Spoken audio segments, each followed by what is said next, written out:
in this lesson, we are going to learn about ledger lines. And this lesson corresponds to page 14 in your essential Excellence in Theory book. Sorry, your Excellence in Theory book 1, the red one. And this should help you if you're confused. But ledger lines are pretty simple. What do you do if we all know how to name notes that are on the staff, like this is an E here, and this is an F, and this is a C. Okay, but what do you do if you've got a note up here? I mean, there are notes up there. If you think the piano isn't only like 8 notes wide or 9 notes wide.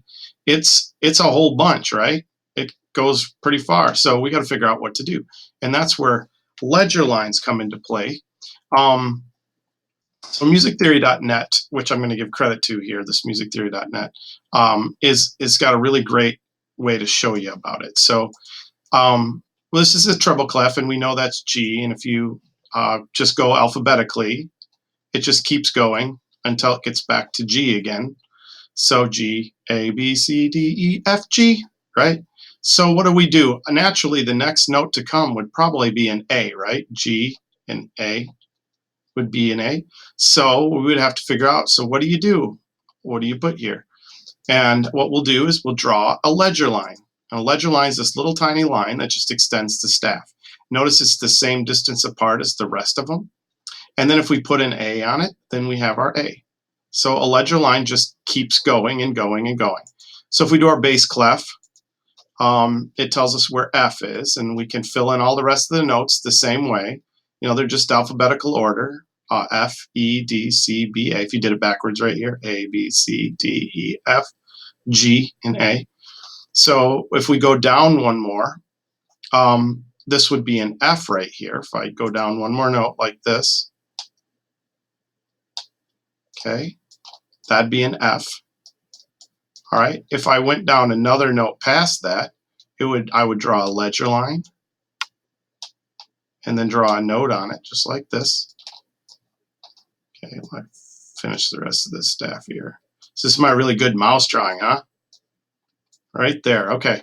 So this would be an E. It goes E, F, G. See? If we go up above it here, this would be a B. This is an A, so this would be a B. And this one up here would be a C. So that brings us to the grand staff, and I can show you about that real quick just because we're here. So wouldn't this look confusing? This would look confusing. So, you know, like you watched in the other video, we just take that middle line out and we put a treble clef and a bass clef on, and we have a note in the middle of both of those called C. That's called middle C. And actually, this is right in the middle of the piano, too. All right? So there's ledger lines.